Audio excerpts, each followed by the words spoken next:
Back to big debate. S Amarnath గారు, అంటే మనం కూడా దేశంలో చూసాం ఎవరు ఒకళ్ళిద్దరు. ఇప్పుడు ఈయన ఏకంగా ఇప్పుడు వైట్ హౌస్లో ఒక బంగారు విగ్రహం కూడా పెట్టుకున్నారని కూడా వార్తలు చూస్తున్నాం. 12 అడుగుల బంగారు, మేబీ గోల్డ్ కోటెడ్ లేదా గోల్డ్ మనకు తెలియదు.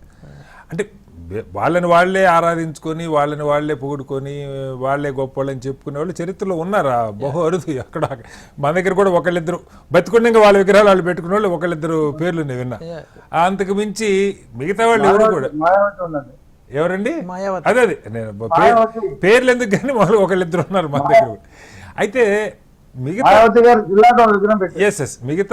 వాళ్ళు ఎవరు కూడా కావాల్సింది సాధించుకునే మార్గాలను అన్వేషించుకుంటారు. కోరికుంటాం తప్పు కాదు, కానీ ఇంత ఓపెన్గా మాట్లాడటం, ఇంత దీనికి రాజకీయాలు ఆపాదించటం. ఇప్పుడు ఏకంగా వైట్ హౌస్ రియాక్ట్ అయింది, వీళ్ళు రాజకీయ అంశాలనే కీలకంగా తీసుకున్నారు అని ఒక నెగిటివ్. ఇది ఒక శతాబ్దం పైగా కాలం నుంచి ఇస్తున్నటువంటి ఒక అవార్డుల మీద ఒక దుమ్మెత్తి పోసే ధోరణి. నిజంగానే సంజయ్ గారు అన్నట్టు ఆయనకి శాంతి బహుమతి రాకపోతే ప్రపంచంలో శాంతి కరువు అయిద్ది అన్న పద్ధతిలోనే ఉంది వాస్తవంగా.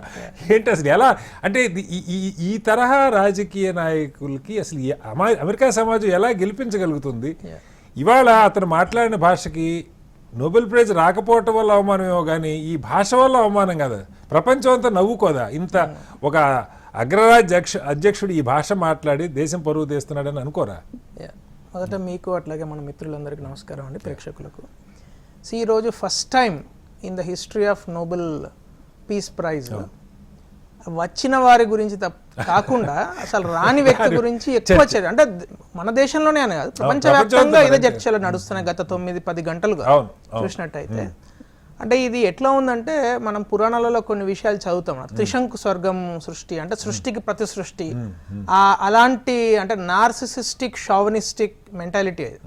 అంటే ఆ వ్యక్తి తనది తాను నేనే గొప్ప వ్యక్తి. మనం చిన్నప్పుడు ఐ థింక్ ఏదో ఇంగ్లీష్ పోయంలో కూడా చదువుతాం, ఆ వ్యక్తి తన అందాన్ని తనే పొగుడుకుంటూ తర్వాత కొమ్ములు మొలుస్తాయని. అలాంటి కోవకు చెందిన ఈ వ్యక్తులే ఈ ట్రంప్ లాంటి వాళ్ళు. మీరు చూస్తే గత అంటే ఫస్ట్ టైం అతను ప్రెసిడెంట్ అయినప్పుడు ఈ ట్విట్టర్ లో సరిగ్గా అతనికి ఫాలోవర్స్ పెరుగుతలేదని అని ఆయన్నే ఒక సో ఆయన్నే ఒక సోషల్ మీడియా నెట్వర్క్ తయారు చేసుకొని, సో అంటే అంత నార్సిసిస్టిక్ యాటిట్యూడ్ ఉన్న వ్యక్తి. నాకు తెలిసి ఇఫ్ ఐఎమ్ నాట్ రాంగ్, అంటే త్రూ మీ ఛానల్ ద్వారా నేను చెప్పుదాం అనుకుంటున్నాను ఏంటంటే, నెక్స్ట్ 2-3 months లో ఆయన్నే ఒక శాంతి పురస్కారాన్ని పెట్టుకొని ఆయనే ఇచ్చుకుంటాడు ఫస్ట్. ఖచ్చితంగా నాకు తెలిసి అమెరికా రాబోయే రోజులలో ఒక పీస్ ప్రైజ్ స్టార్ట్ చేసి మొదటి రెండోది మూడోది 3-4 ఏళ్ళు ఉన్నాడు కదా ఆయనే. సో ప్రతి సంవత్సరం ఆయనే ఇచ్చుకునే ప్రయత్నం ఖచ్చితంగా చేస్తాడు ఆయన. సో అది మనం చూస్తాం కూడా. సో అపార్ట్ ఫ్రమ్ దట్ ఇక్కడ ఒక 2-3 ఇంపార్టెంట్ పాయింట్స్ మనం అంటే మన దేశానికి సంబంధించి, సరే అతనికి పీస్ ప్రైజ్ వచ్చిందా లేదా అనేది పక్కన పెడితే, ఈ ప్రభావం మన దేశం మీద ఏ విధంగా ఉంటుందనేది మనం ఒకసారి అనలైజ్ చేసుకోవాల్సిన అక్కర ఉన్నది.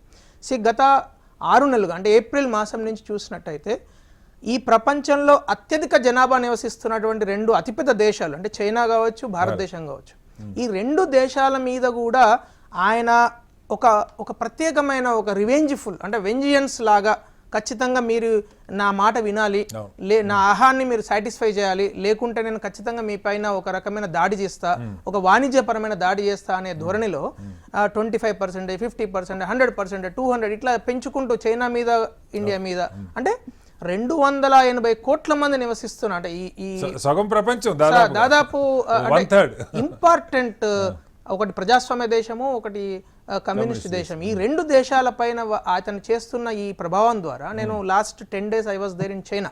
నేను చైనాలో ప్రత్యేకంగా నేను వెళ్ళిన దాదాపు ఒక 4-5 cities నేను తిరిగినట్టు. అంటే మ్యానుఫ్యాక్చరింగ్ ఇండస్ట్రీ ఉన్నది, ప్రతి చోట manufacturing industry they were all hit. ఎందుకంటే వాళ్ళు దాదాపు $300 బిలియన్ ఎక్స్పోర్ట్స్ చైనా టు అమెరికాకు చేసి దాని మీద ఆధారపడ్డ అనేక లక్షల మంది లేబరర్స్ కావచ్చు, వర్కింగ్ మెన్ కావచ్చు, ఉమెన్, ఇంకా అక్కడ దాదాపు 50% వర్కింగ్ ఉమెన్ ఉంటారు. సో అటువంటి ఒక పెద్ద సెక్షన్ ఆఫ్ అంటే ప్రపంచంలో, మన తెలుగులో ఒక మాట కూడా ఉంది కదా, దేశం అంటే మట్టి కాదు, దేశం అంటే మనుషులు, ప్రపంచం అంటే మనుషులే కదా.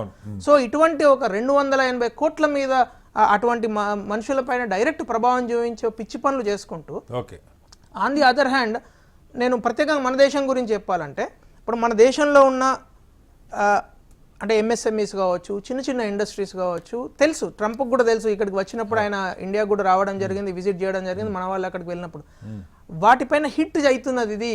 ఎందుకంటే India is an emerging nation, it's not a developed nation, it is still emerging nation. అటువంటి ఒక కంట్రీ మీద మనం ఇటువంటి ప్రభావం చూపిస్తే ఖచ్చితంగా అక్కడ అనేక మంది పేదవాళ్ళ మీద లేకుంటే వర్కింగ్ మెన్ మీద ఒక ఎఫెక్ట్ ఉంటుంది, లేబరర్స్ పైన అని తెలిసి కూడా తెలిసి ఖచ్చితంగా ఇది ఇట్లానే చేయాలి, ఇట్లానే బెదిరిస్తా నేను అనే ధోరణిలో చేయడము. సో ఇవన్నీ చూసినట్టయితే మరి శాంతి బహుమతి ఇవ్వడం పక్కన పెట్టండి, రివర్స్ లో ఏదైనా అశాంతి బహుమతి ఉంటే అలాంటి దానికి ఖచ్చితంగా అతన్ని నామినేట్ చేయాలి, రైట్?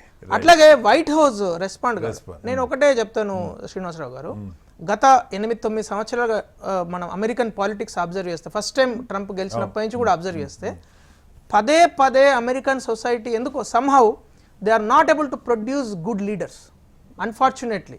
ఎందుకంటే you have Republicans and Democrats, 2-party సిస్టంలో రెండు వైపులా పూర్తి స్థాయిలో నీచమైన వ్యక్తులు ఉంటే ఎవరికి ఓటే అన్న ప్రజలకు అర్థం కాని పరిస్థితులలో, అంటే they are not able to produce good leaders. ఇప్పుడు మనం మాట్లాడుకుంటాం, suppose Bharatiya Janata Party leadership hierarchy చూశారు అనుకోండి, అసలు అంటే ఇప్పుడున్న ప్రధానమంత్రి మోడీ గారి తర్వాత అంటే ఒక 20 మంది పేర్లు వస్తాయి. సరే కాంగ్రెస్ పార్టీలో కొంతమంది పేర్లు వస్తాయి, కనీసం అంటే అట్లా మీరు చెప్పుకోవడానికి కూడా పేర్లు లేకుండా లీడర్షిప్ ను మీరు కనీసం ఒకవైపున 80 ఏళ్ల మనిషి, ఒకవైపున ఇంకొక 80 ఏళ్ల మనిషి మధ్యలో పోటీ ఏంటండి?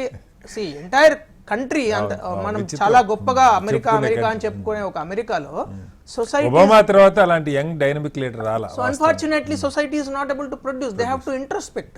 American society has to introspect, అక్కడ ఉన్న అకాడమీ ఇంట్రోస్పెక్ట్. ఇప్పుడు హార్వర్డ్ అంటే ప్రపంచంలోనే అత్యంత గొప్ప ఏది మనం చెప్పే యూనివర్సిటీస్ కావచ్చు, అకాడమిక్ ఇన్స్టిట్యూషన్స్ ఉన్న అమెరికాలో అకాడమిక్స్ నుంచి ఒక లీడర్ ప్రొడ్యూస్ కావట్లేదు. ఈరోజు మారియా కరోనా గురించి చదువుతుంటే ఎంత గొప్పగా ఆ మహిళ షీ వెంట్ బ్యాక్. ఆమె ఒక టీవీ షో యాంకర్ గా వెళ్ళి and after politics again she came back to politics. అంటే ఆ దేశంలో జరుగుతున్న పరిస్థితులలో once her purpose is served, she went back again when అదే సమస్యలు మళ్ళీ వస్తున్నప్పుడు ఆమె మళ్ళీ పాలిటిక్స్ కి వచ్చి మళ్ళీ ఒక పార్టీ పెట్టి ఇప్పుడు కూడా అండర్ గ్రౌండ్ లోనే ఉంది, మీద కేసులు ఉన్నాయి, అనేక మందిని ఇన్స్పైర్ చేస్తే 15 ఏళ్ళు ఆమె కంటెస్ట్ చేయొద్దు, అత్యధిక మెజారిటీతో గెలుస్తుంది ఈమె అని తెలిసి ఆమె కంటెస్ట్ చేయకుండా రూల్స్ చేసినా కూడా ఆవిడ స్టిల్ షీ ఇస్ ఫైటింగ్. అంటే you have on one side you have success, అంత ఇన్స్పిరేషనల్ పర్సనాలిటీస్ ఉండగా ఈయన గురించి మనం ఎంత చెప్పుకున్నా అంతే ఉంటుంది తప్పితే ఎంత చెప్పుకున్నా తక్కువ. సో అంటే జస్ట్ లైటర్ నోట్ నేను వారికి ఇచ్చే సలహా ఏంటంటే, మనము ఇందాక నేను I just repeat myself, Trishanku స్వర్గం లాగా సృష్టికి ప్రతిసృష్టి చేసినట్టు ఆయన ఒకటి పెట్టుకొని చేసుకుంటే అట్లీస్ట్ ఆయన ఆ ఆహాన్ని సాటిస్ఫై మన ఇండియా మీద ప్రభావం తగ్గుతుందేమో.